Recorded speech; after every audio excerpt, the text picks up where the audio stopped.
we have 48 veterinary partnerships and 4 SPCA centres.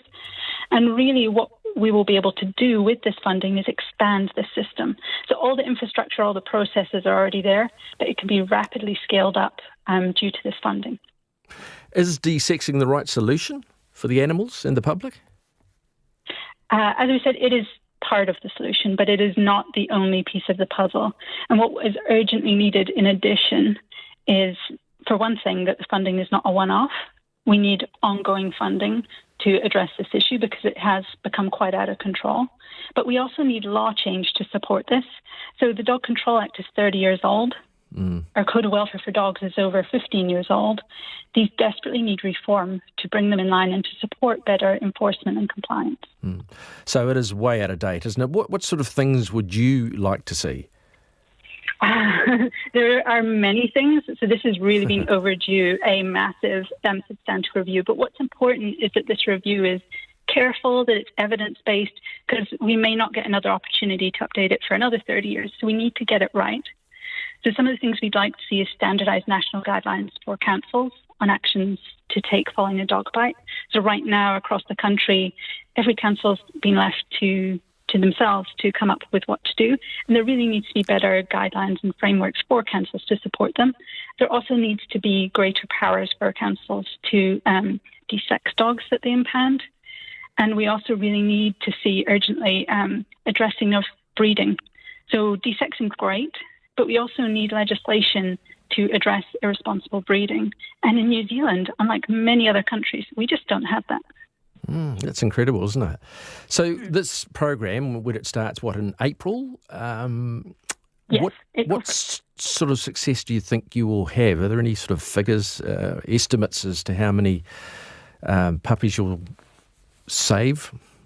Well, what we're aiming to do with this program is desex 3,000 dogs across Auckland and Northland. And desexing these dogs will prevent an estimated 7,500 puppies in the first year alone. And this is a conservative estimate. And approximately 45,000 puppies across the lifetime of the desexed female dogs in the program, although we're desexing both male and female dogs. And could a similar, this is for Auckland and Northland, could it be spread out across the country? Does it need to be spread across the country? Absolutely. Well, the most urgent call is coming from Auckland and Northland. We know that there are issues across New Zealand and there are communities across New Zealand that also need to see these issues addressed. So this is just a great start, but we are so grateful to the Minister for this generous donation, and we're really looking forward to getting stuck in. And I guess you'll start the work, the lobbying for an overhaul of the Dog Control Act. As you say, 1996 it came out. Absolutely. That work to advocate for reform has been going for over a decade, but recently the calls have become very loud. We know there are a number of other stakeholders who are joining these calls, and just last month we published an open letter signed by 10 other organisations, all calling for legislative reform. We're all calling for the same things. This is urgently needed. We know people desperately want to see this, and now what we're waiting for is the government to step up. Is there much education being done for dog owners? Yeah, absolutely. I think across the country there's different education programs. Obviously SPCA, and we do a lot in terms of education. And recently we launched our Dog Safe Happy Home resources. So that's curriculum-aligned teacher resources and resources for children. Because it's really important we're getting consistent messaging to keep families safe. Well, we wish you all the very best with this. It's a start, I guess you could say, Alison, and let's hope it really has a big effect. We're hoping so. Thank you. Good on you. Thanks for joining us. It's 26 minutes past 1. This is RNZ National. And, the rural games were over the weekend. Saw fencing competitions. The gumboot throwing championship was fought out. There was wonderful sheep shearing and even cowpat throwing, can you believe it? But one of the stars of the show, in fact, there were a number of world champions at the show, including one of the axemen. One of the stars was Steph Dreifart, and she is a world champion tree climber. She had a golden run last year across the international circuit, finishing as the women's world champion in Christchurch. the first time the 50-year-old international event had ever been held in New Zealand. I wonder if the local trees had an effect. I was lucky enough to be there at this year's championship last week in Palmerston North. This is the New Zealand Rural Games. And she also was in the winning team of that. In fact, I think they've won it something like 4 times now. She joins us now. Steph, are you there? Hi, Mark. How are you going? Good. Lovely to have a chat with you again. I saw you at the weekend and, it was a pretty impressive performance. I think, how many you're representing Waikato Bay of Plenty. I think you've won it 4 times in a row now. Is that right? Yeah, I think so. Yeah. Must be my lucky partners. And there's something about that tree. There's the big elm tree in the centre of Palmerston North in the square that you use for your tree climbing. It's quite a special tree, isn't it? Yeah, it's fantastic. It's everything we sort of look for in a competition work climbing tree. It's nice and open and big swings, and the public can also see it really well. Yeah, absolutely. Now, this was a pairs championship, so you were teamed up. Tell us about your partner. That's Johnny Muirhead. He's a local Hamilton boy. And actually, it's kind of special because we studied at Wintec together in 2017. So we've been friends for a while, and it was cool to compete together instead of sort of against each other. Yeah. And I mean, this is each year you do it as a pairs, don't you? So it's, you get used to it. Is it good to work together? Is it something that you enjoy? Oh, definitely. I mean, I guess you don't directly work together in the tree, but it's real cool to know that you're working with a teammate, and it sort of makes the sport seem less individual. Yeah. So let's go through the 2 events that you were featured in. It was the footlock, which is, you explain. What is the footlock? Oh, they actually changed that to a speed ascent to keep up with the modern times. The footlocking was something back in the day that they used to enter the tree, but now we've got more advanced equipment. It's just like a speed ascent, so you just race up a rope as fast as you can. Yeah, so this is the T20 of tree climbing. I guess so. And tell me how fast you went up the tree. Now, we're talking, 20 metres? You got to go up the ropes? Nah, it's about 12. Oh, is it 12? Okay. Well, Might look like I do like to exaggerate. Yeah, 12 metres, and then you have to ring a bell when you reach the top, and you just go healthily up the ropes. How long did it take you to get the 12 metres? I think it took me 10 seconds. 10 seconds. And I think Johnny was even quicker. Oh, he would have been quicker, maybe with about 7 or 8. That's pretty impressive, isn't it? And then what about the work climb? Explain what that is. That's the big elm tree that you're talking about. It's you start at the top of that, and there's 4 stations in the tree. You have to climb around, and you do an activity sort of at each station, working your way down and swing through the tree, and then you land on the ground and unclip. And it's scored on style and time. But you are racing around this tree right out to the end of the branches, out across the limbs. It's and you have to, again, ring a bell, or sometimes you have to drop a little gumboot into a place down on the ground. I mean, it's impressive. It really is. And talking about impressive, your year of 2025, it was fantastic. Tell us what it was like to win the Women's World Championship. It was pretty cool. It was, and especially the first time it being held in New Zealand made it extra special. Yeah, it was quite a busy weekend though, because I had all my, friends and family there. With sort of added pressure, I guess, being on home soil and in front of my friends. But it was really cool to be able to do it. Are New Zealand tree climbers amongst the world's best, or was it something that you just pulled out on the day, as it were? Well, I'd say they're pretty good at competition climbing. I think we worked out on the weekend that between us there's 9 or 10 maybe world titles that have gone to the Kiwis. So I'd say pretty good. Pretty good indeed. And do you use, obviously this is work that you do on your day job as an arborist. You're scooting around trees and doing your pruning and whatever needs to be done. So these skills are what you use every day when you're in competition? Yeah, I'd say so. They definitely helps with your confidence in climbing and getting all the way out to the end of branches and stuff like that. Mm. Tree care, it's a big role for the arborist. Is it a big part of why you like the job? Oh, it's the whole reason I like the job. You love trees? Yeah, definitely, and love keeping them and educating people about how good they are, and trying to avoid as many removals as possible. Yes. What do you wish more people knew about trees? I guess just the benefits that they have, and they survive a lot of hardcore weather events, so they're probably not as dangerous most of the time as you think. And of course, most of us stopped climbing trees when we were probably about 10 or 12 or something like this. You've made a career out of it. Is it something that your average person who's not an arborist could learn to do? Yeah, I reckon. Definitely with the right attitude, and for sure. It does help being in the industry, though, because you have all the equipment and the skills. But yeah, I don't see why not. And just briefly before we go, Steph, what have you got planned ahead for 2026? The World Champs is on again this year in October, and that will be in St. Louis, Missouri. And it's the 50-year anniversary, so it's back to where it all started. So that'll be pretty cool. And I'll have the New Zealand Nationals later in the year as well to get me prepared for that. Is there much you need to know about the trees in the US that are different, or trees are trees are trees? Oh, you just have to sort of work with what's there on the day, eh? They're probably a little bit different species, but the principles are sort of all the same.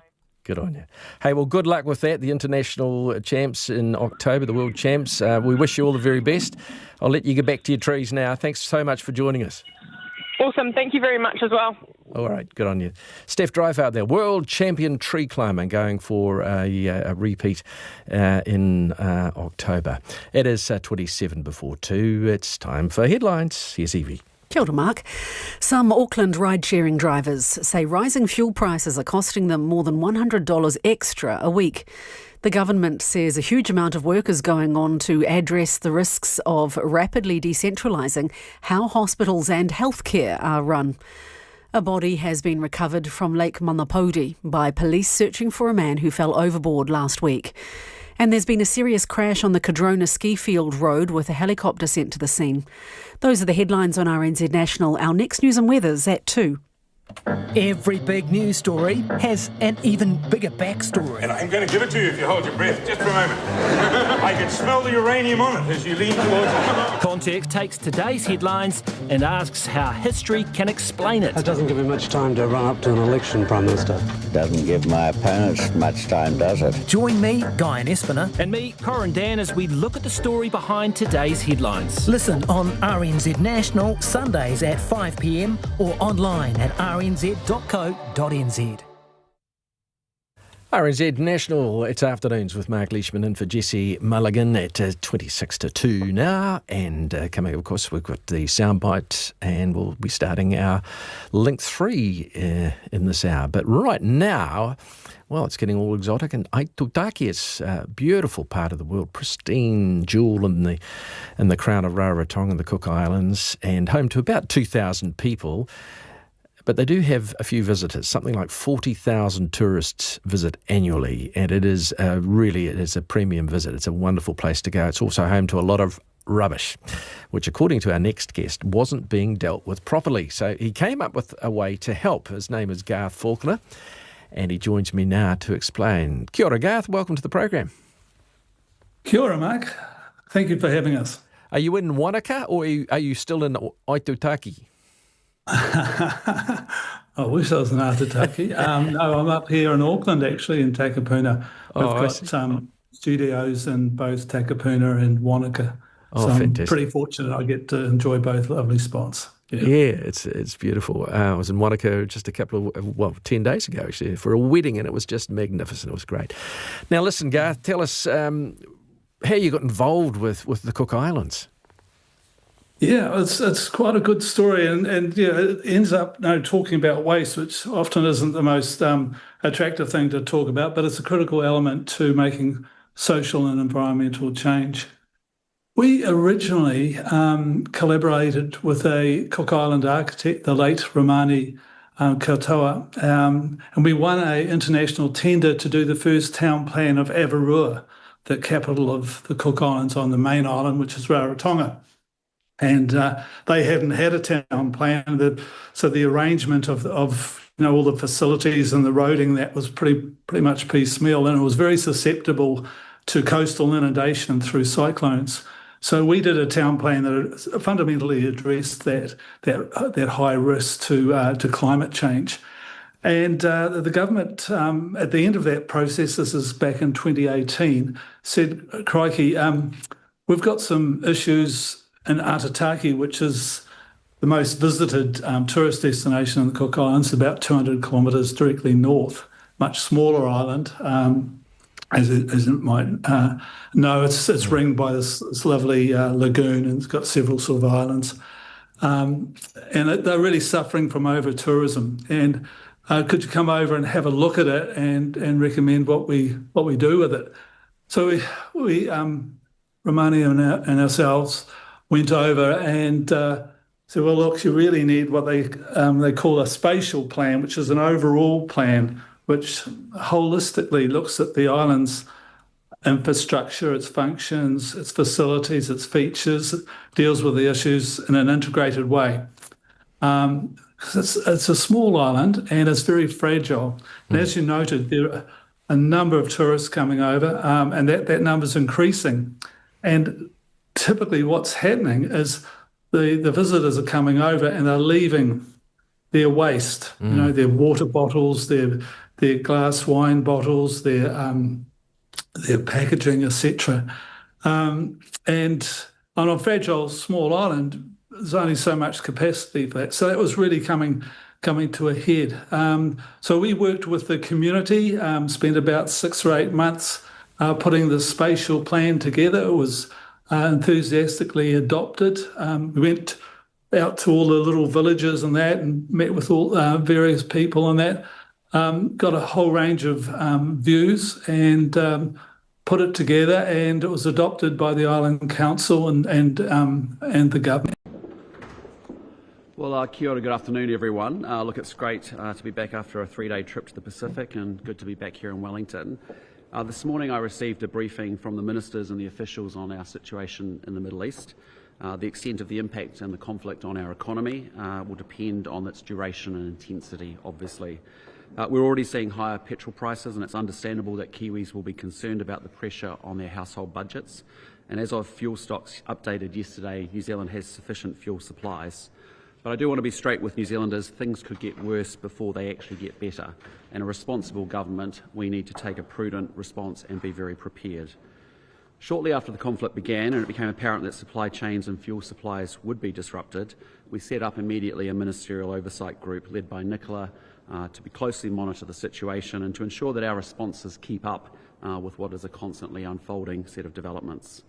The Ministerial Oversight Group is meeting regularly, and it's also working intensively to understand the potential impacts of the Middle East conflict in New Zealand, including on our supply chains, our fuel supplies and other critical goods and services.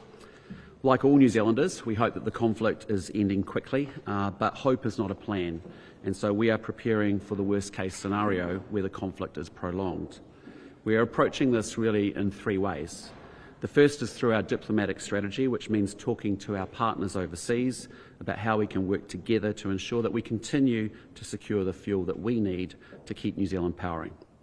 I'm leading that work alongside senior ministers and officials, and have already spoken to the leaders of Australia, the UAE and Qatar, with more engagements planned in the coming days. The second is through regular engagement with the fuel industry in New Zealand to understand their fuel stocks and supply issues, and to work with them on solutions to current and any future challenges. Nicola is leading that work, supported by senior ministers including Ministers Bishop and Jones. The third is on our domestic response, and that is grounded by the National Fuel Plan, which Nicola has already talked about. That plan was developed in mid-2024 for a broad range of scenarios, and given the current situation, we're working on fleshing it out even more and more details based on conversations with other leaders, industry, supply chain signals and intelligence from our posts in country. Nicola is also leading this work, and we'll have more to say about updates to that plan next week. We have sufficient fuel supplies, but even in the unlikely event that the ceasefire is announced tomorrow, the effects on global supply chains and fuel supplies won't be immediately resolved. And it's on that basis, as a responsible government and as a system, that we have actually tasked our officials to work on scenarios based on at least an 8 to 12-week response. Kiwis are incredibly resilient, but the last few years have been very difficult for households and businesses across the country. We've been knocked around by the pandemic, then the recession, high inflation, the tariffs and now the Middle East conflict. Well, we can't control global events, but we can control our response to them. New Zealand is certainly in a much better position to deal with the impacts of this conflict than we were just 2 years ago, because we've taken the steps to strengthen our economy and to put it into recovery after a long recession. Whatever happens, we will continue to deliver the responsible economic management needed to minimise the impact for Kiwis. And with that, I'll pass over to Nicola to talk a little bit more of the detail. Thank you, Prime Minister. We live in challenging times. As the latest data released yesterday shows, New Zealand does retain sufficient levels of fuel for at least the next 7 weeks. However, we need to prepare for the possibility of future fuel supplies being disrupted, and I will tell you more about that in a moment. First, our current fuel stocks. As of midnight on Sunday, we had 51.3 days of petrol cover, 47 days of diesel and 49 days of jet fuel, either in the country or on the water. The petrol and diesel levels were slightly down on the previous week, but I'd note that the changes reflect what are expected fluctuations in consumption and shipping. More than a week's worth of fuel is scheduled to arrive over the coming days, with additional shipments already on the water and due later this month. To ensure the public has up-to-date information on fuel supplies, we will be moving to twice-weekly public updates on fuel stocks. The next update will be on Monday. Now, fuel supply. As Minister Jones and I have said, at this point fuel stocks remain at sufficient levels for the next 7 weeks. But as a responsible government, we need to plan for the possibility of future disruptions. New Zealand's fuel importers normally fulfil orders primarily out of Southeast Asia.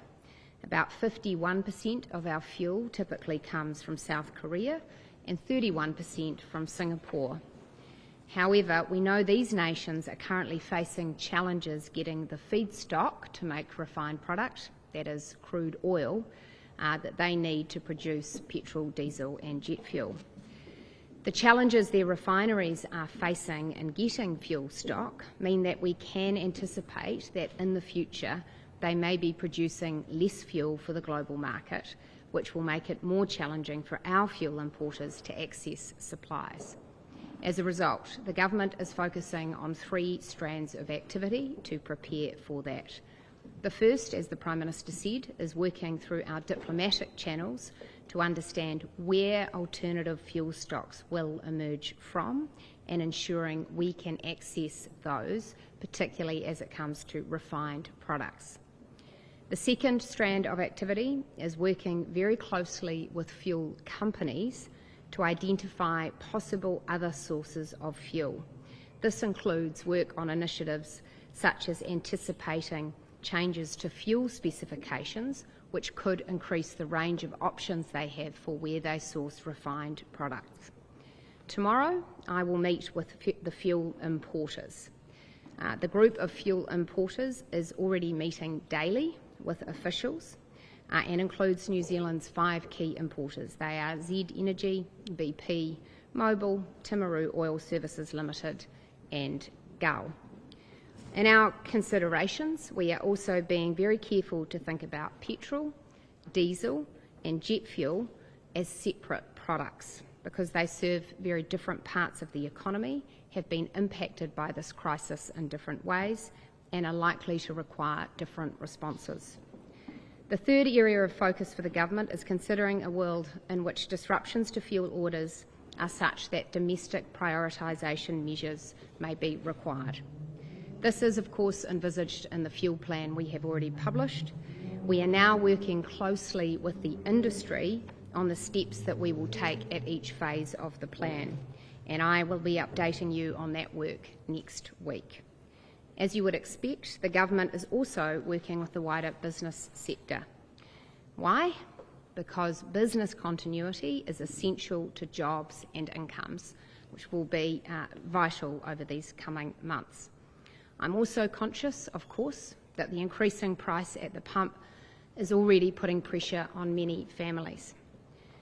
I want to be straight that the government won't be able to alleviate all of that pressure, but I am exploring measures and have actively sought advice on the methods by which we can provide very timely, temporary and targeted support to those households we anticipate will be most affected by increasing prices and who are not able to avoid them. Over the past week, ministers and officials have engaged with more than 500 businesses and business associations in impacted sectors and industries. This has enabled real-time updates and established a platform for information sharing, which will be critical going forward. What we've heard is that despite the volatility caused by the conflict, our primary sector exporters are adapting well, and the vast majority of our food and fibre products are continuing to reach global markets where they remain in high demand. There has been some rerouting of products required. MPI has been actively supporting exporters to navigate these challenges on a case-by-case basis.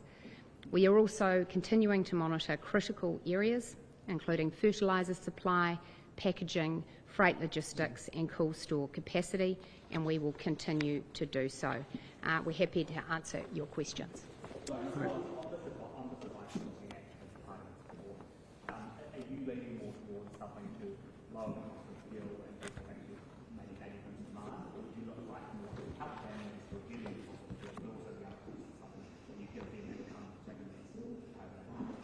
My focus is on helping families directly with the money they have available to them in their bank accounts, recognising that people face a range of different circumstances, and a blanket measure such as reducing fuel excise would not target those in the most need. Obviously, GDP for the last quarter of last year came out today.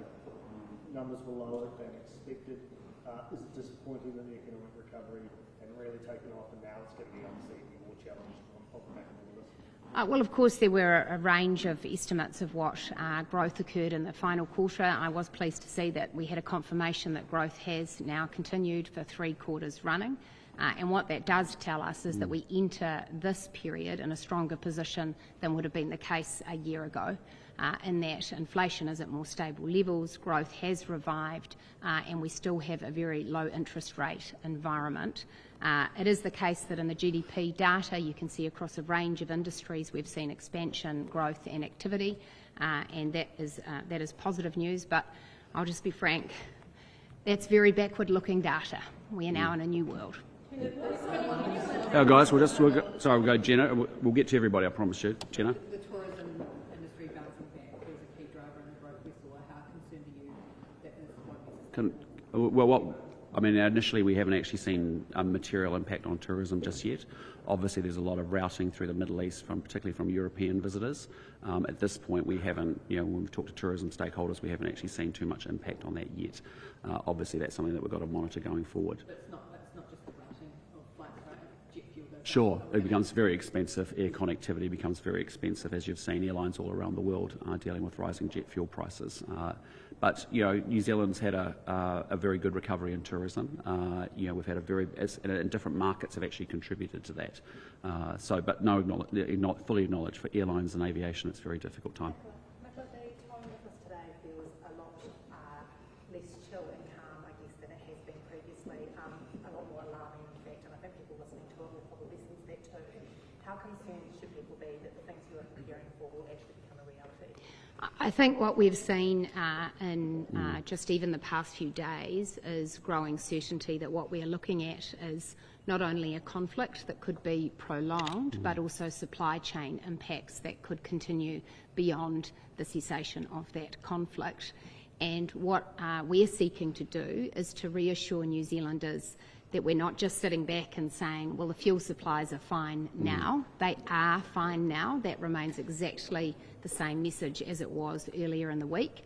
But we are actively preparing for scenarios in which they are disrupted in future, and we want to reassure New Zealanders that we are taking significant activity across government to be prepared for a range of scenarios. There has been a lot of that, this fuel supply is fine, but just today we've got a situation in Wellington, we see it has no diesel, New World has no 91 or diesel, there's big queues at Gull, New World plants to the north is out.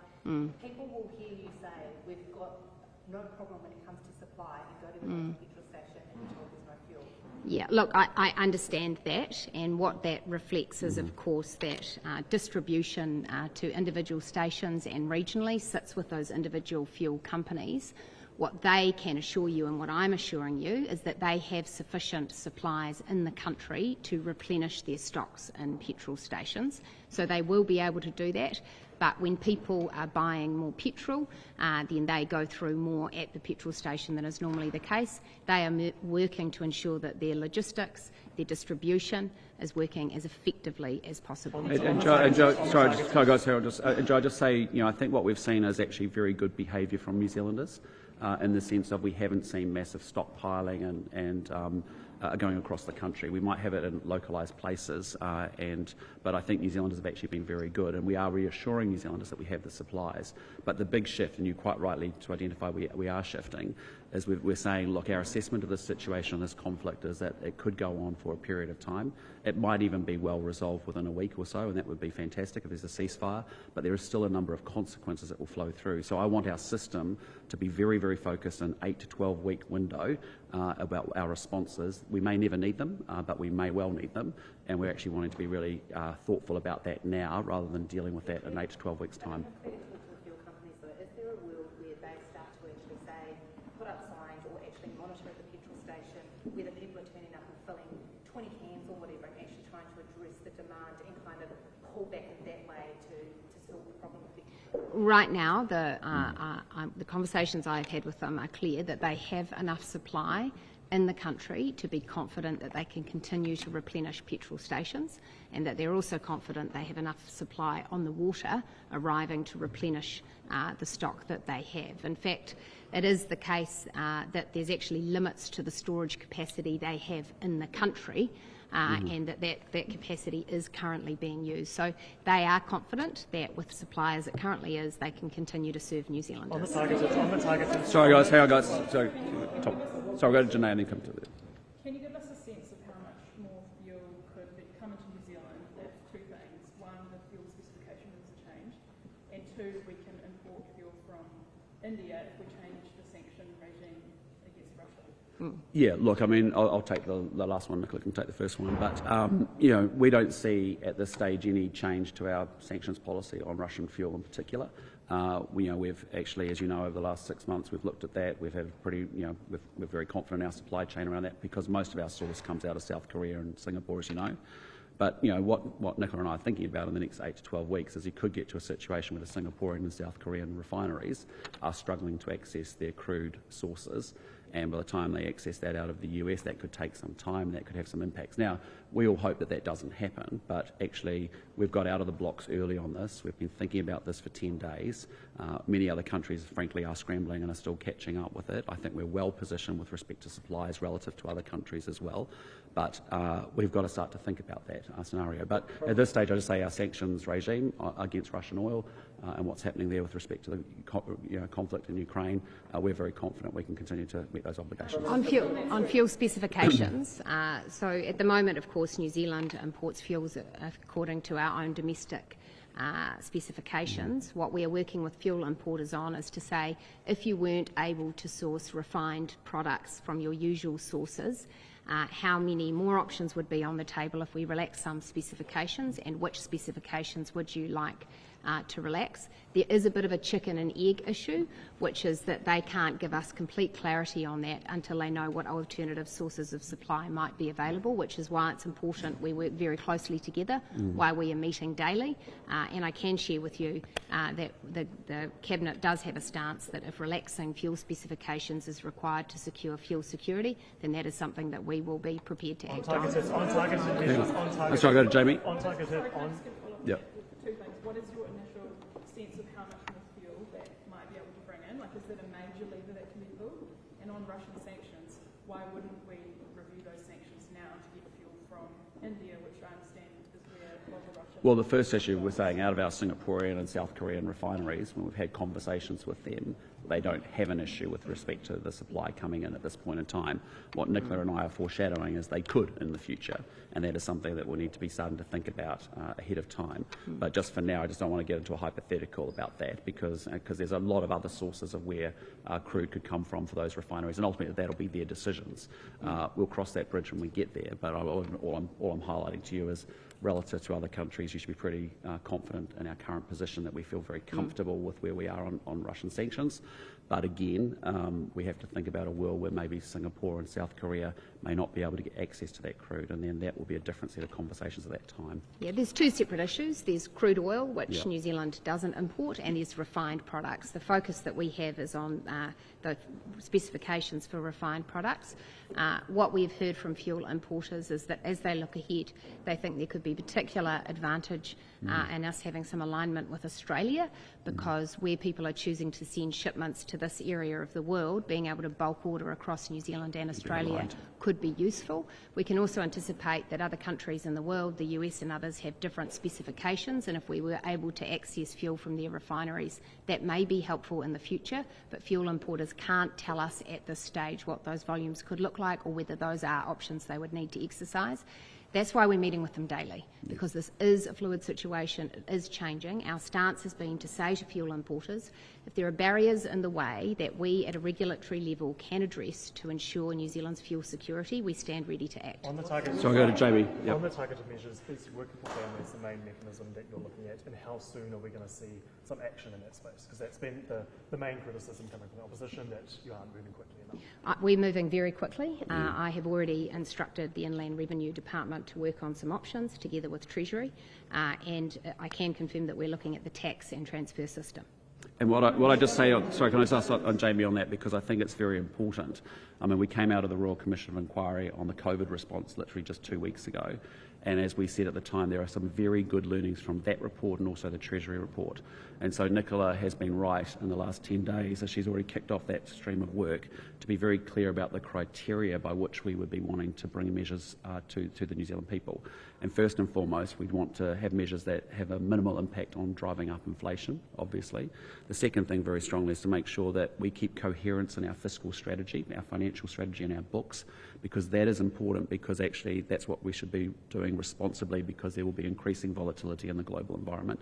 And the third thing is using targeted and existing mechanisms, as Nicola's just alluded to, is really kind of important. So we're open to all of that, and obviously we're open to looking at all of that before the budget hits in late May as well. Sorry, Marnie. In terms of, I guess, that response, vague for families at home who are already putting measures in place to carpool and to get public transport, or not able to work at all. So I guess, what does that actually look like practically in terms of the advice you're giving on what options you can provide? Well, I do want to go back to the comments I made at the beginning, which is to acknowledge that we know that the increased price at the pump is already having an impact on many New Zealanders, and we are seeing New Zealanders respond to that in ways that make sense for their family and their circumstances. There are reports that public transport usage has increased, that people are looking at carpooling options, that they are considering different ways of working.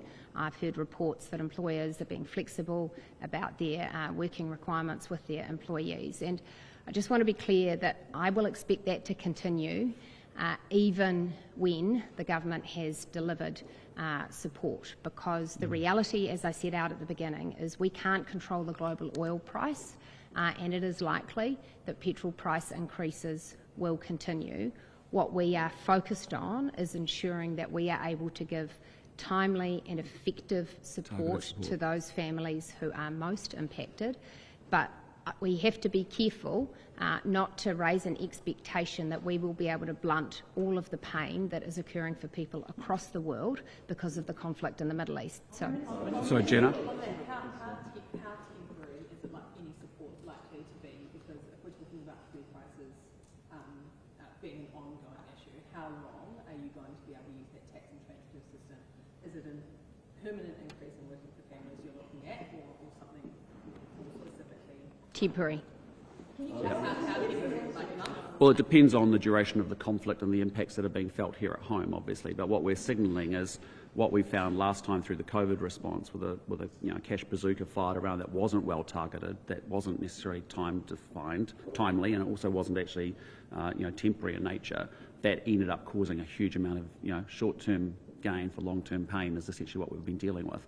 So I think we're being very responsible to make sure we'll do the right thing and offer as much support as we possibly can to New Zealanders, but we are going to come through those lenses, because actually that's the right responsible thing for us to be able to do. Would it be outlined for you announced at how long that payment might run for? Because one of the things that the Labor government struggled with the fuel tax exercise was Yes. So people start relying on that money. Will you be upfront with New Zealanders that Yes. Yes. Yes, absolutely, we will be.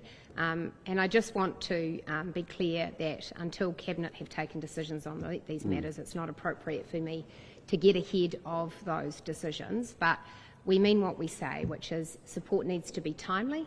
What that implies is that we need to use the systems we already have. Inventing a brand new system would both take time, cause delay, and potentially mean that money wouldn't reach the people that it's meant to reach. The support needs to be temporary, which means that at the point we introduce it, we need to be clear for what time period it will last. And the support needs to be targeted, which means that we have to ensure it is going to those households whose budgets are most squeezed by the current events and what we can anticipate will be happening. And I just want to acknowledge again that that does not mean that there won't be other families who are affected by this. There will be. We acknowledge that these price increases are impacting every New Zealander, but it would be at this point irresponsible for us to help every New Zealander, because New Zealand still faces two key issues. One, if the government spends too much right now, we will lead to higher inflation and more price surges across the economy, which could lead us into a vicious spiral. The second issue is that we are now looking at a far more unstable world. And what that means, and you can see already in financial markets, is that the price of borrowing internationally is already increasing. New Zealand is a small country. We have already more than doubled our debt in recent years, and we need to make sure that we stay in a strong, fiscally resilient position so that we can continue to provide the public services and support that New Zealanders will expect not just this year, but into the years ahead. So is your message... Sorry, can I just come to you? Is it of any concern that our largest fuel importer is Australian-owned? Do you see any situation in which alcohol might flow its ice fuel to Australia over New Zealand? And are officials still telling you that 2.5% growth is the worst case scenario this year? So on the first question, no, I'm not concerned by that. Z Energy, the new branch of Ampol, have been extremely forward-leaning, proactive and cooperative. I will speak later this afternoon with Jim Chalmers, and the Australian stance has been to say let's work together on these fuel security issues, and I remain confident we will do so. On the second question around GDP scenarios, look, I just acknowledge there are a range of economists with a range of different predictions. The one thing they have in common is they say it's uncertain. We don't know yet, but what we can say, based on the information that I've received, is that across a range of even very worst case scenarios, we expect the economy will keep growing over the coming year. The question is how much slower than it might have been. Can we go? Okay, so, sorry, I just want to get to people who haven't had questions. Yes.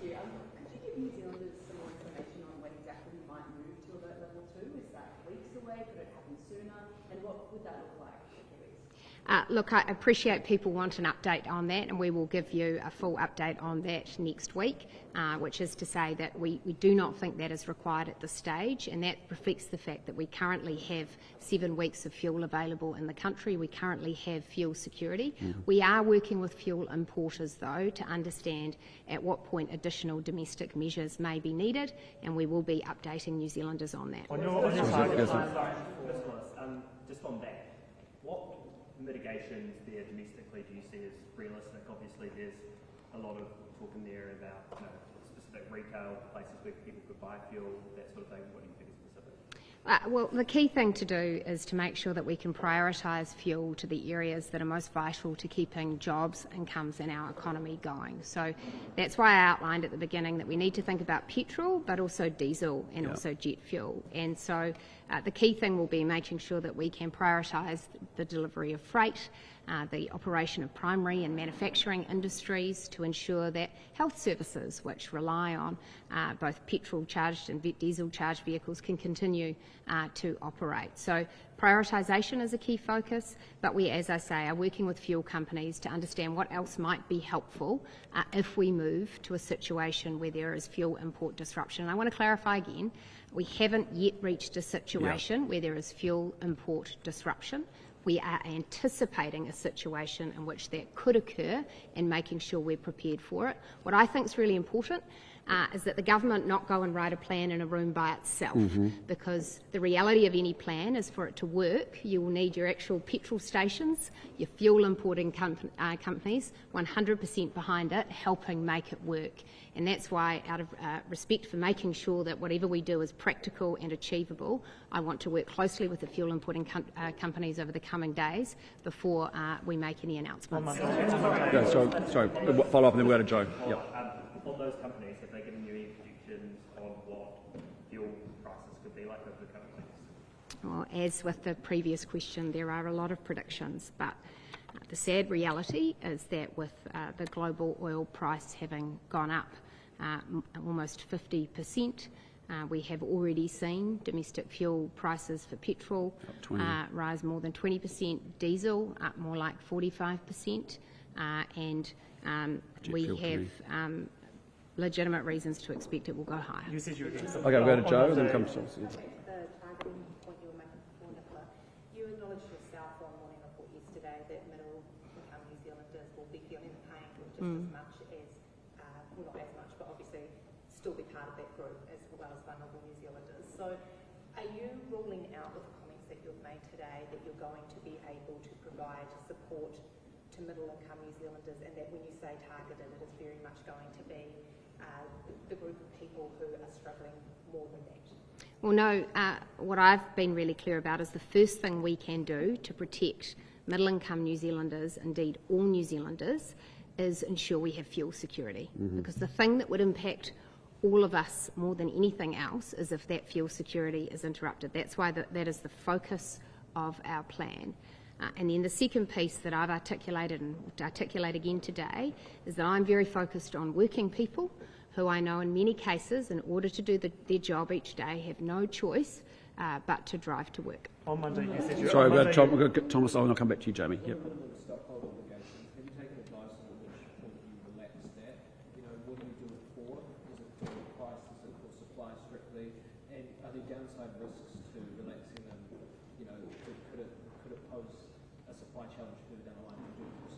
Well, that is one of the issues we're actively engaging with fuel importing companies about, because the minimum stock holding obligations are there to provide a buffer that could be used in the event of supply disruption. So there is a very relevant question about at what point would you dig into that buffer. It's a bit like having a savings account. You've got the savings account there in case there's a rainy day. What we want to have a shared view with the fuel importing companies about is what is the trigger for saying this is the rainy day, let's use some of that buffer. On Monday. But I think we go into this conflict as well prepared as we can be. The economy is stronger than it was a year or two ago. Separately, we also put in place the National Fuel Plan in the middle of 2024. At the beginning of 2025, we also extended and increased the cover of our fuel stocks for this very reason. And we had already, as a government, started to bend our mind to this as a risk area that we wanted to manage in a better way. But again, we'll talk more about the National Fuel Plan next week. On Monday, sorry, Jamie? On Monday, back to Nick's previous question. On Monday, you said you were getting some advice on price trajectory. Have you received that advice? What does it say? And also, have you had any further updates on potential worst-case scenarios for inflation since Monday? Yeah, I have had advice, and it basically says how long is a piece of string. It depends on 10 different questions. It depends on when the Strait of Hormuz reopens. It depends on how quickly crude oil is able to reach refineries around the world. It depends on the extent of damage to exploration fields, but also to refinery infrastructure and fuel infrastructure. It depends on how quickly New Zealand and other countries are able to source alternative supplies in the event of disruption. It depends. So you shared a worst-case scenario on Monday. Has the worst-case scenario got worse since Monday? Well, the worst-case scenario remains the same. For us, the worst-case scenario is one in which New Zealand is not able to import the amount of fuel we need to drive our economy. Of inflation, though, I have not received an updated scenario beyond that I shared with you on Monday. Sorry, you haven't had a chance to ask a question. We'll come over here. Yep. Minister, just alongside these impacts, we're also seeing the big banks sort of raising mortgage rates. What do you make of this? Well, the banks are responding to their view of market conditions. The Reserve Bank, for its part, will make an updated statement on its view of the conditions on the 8th of April. Ahead of that, the Reserve Bank Governor will be giving a speech in which she outlines her view. I note that some central banks have already come out this week from around the world with their view on what the crisis means for monetary policy conditions, and there are a range of views. Sorry, no, we'll just go here.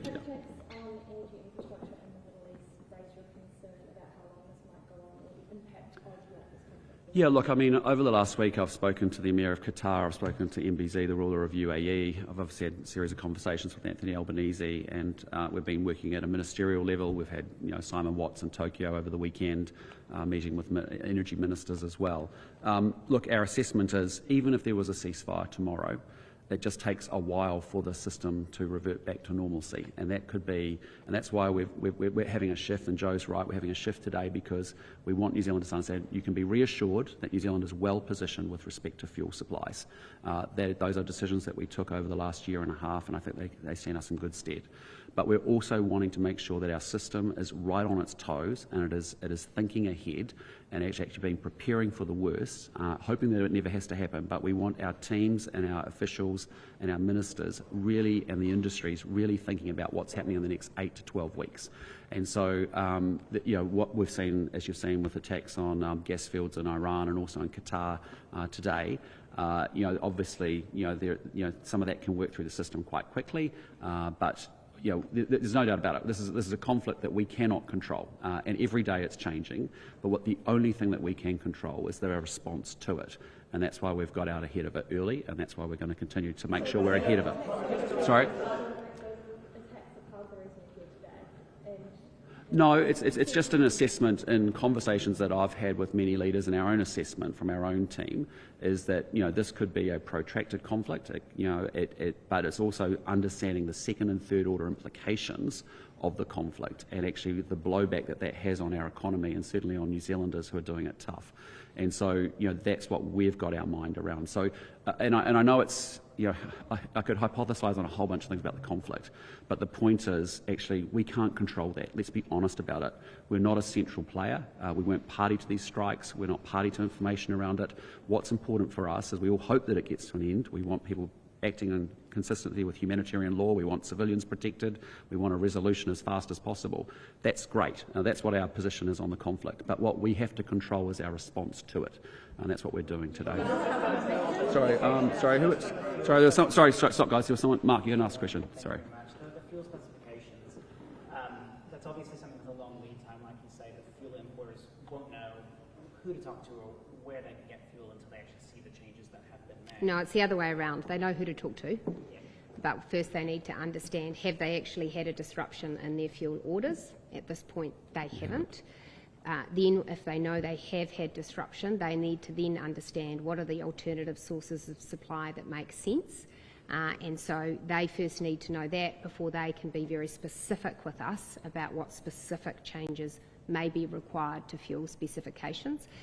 But what we know right now is that having some alignment with Australia could improve their range of options around the world, although I'd just note for clarity that the changes that Australia has made around sulphur relate to domestic consumption and would not be relevant to New Zealand because that's for refined product that would come out of their refineries for domestic use, not for export. Sorry, Mark, follow up. Is this a change that you might expect to make in the short term or more of a medium to long term? Short and medium term. Yeah. Guys, sorry, we'll take two more questions, guys. Tom, you haven't asked one? Prime Minister, just as this is a conflict that we cannot control, obviously the longer it goes on, the more it could impact us financially.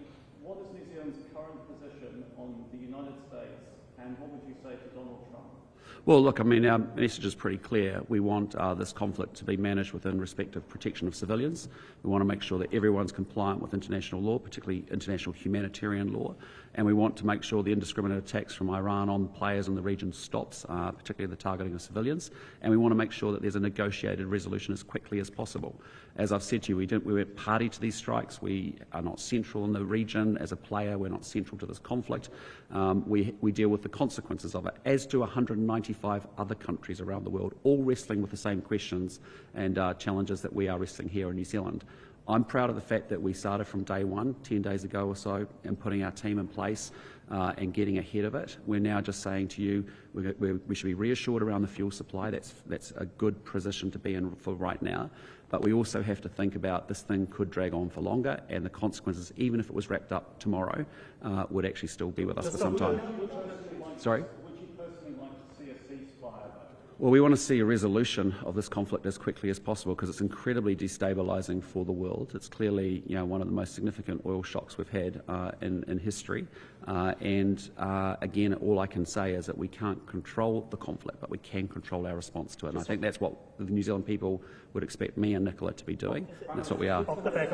Sorry, guys. In terms of the sourcing of oil, if energy companies here said to you, can you give us the green light to import refined oil from India that has come from Russia? So they get the crude from Russia, they refine it in India, they bring it in here. That seems to be a viable option. Would you say, yes, we have the sanctions, but go for it? I don't want to get ahead of that issue because, in fairness, we don't have that problem today. We need to talk to the fuel importers. We also need to talk to the refiners sitting in South Korea and Singapore in particular, where we have a very good supply in terms of 82% of our source being tied up with actually very good refineries and very good providers. That's a topic for the future, as I said earlier. We need to deal with the situation that we've got right here and right now. We're bending our mind to the issues that we can encounter in 8 to 12 weeks' time, but it can go down a number of different pathways. But what I'm saying to you at the moment on Russian sanctions, as I said earlier, we're in a good position there. We will continue to uphold our sanctions, but we also need to prepare for a time where we might have to find alternative sources. Off the back of Tom's question, are you frustrated for the second year in a row international events are impacting our economic recovery, impacting our growth rates? You haven't had a clean break these past 2 years? Oh, well, look, I mean, my job is to, as Prime Minister of New Zealand, is to make sure I'm doing everything I can. Yes, the world's a lot more volatile. Yes, it's a lot more uncertain. Yes, we've had to deal with a lot of international events. But my real thought is actually to think about how we help New Zealanders. I mean, New Zealanders have been through a recession, through a pandemic. They've come through a recession, they've dealt with the effects of high inflation, and then we get these shocks happening in the international system, whether it was tariffs last year or whether it's oil this year. What we have to do is control what we can control.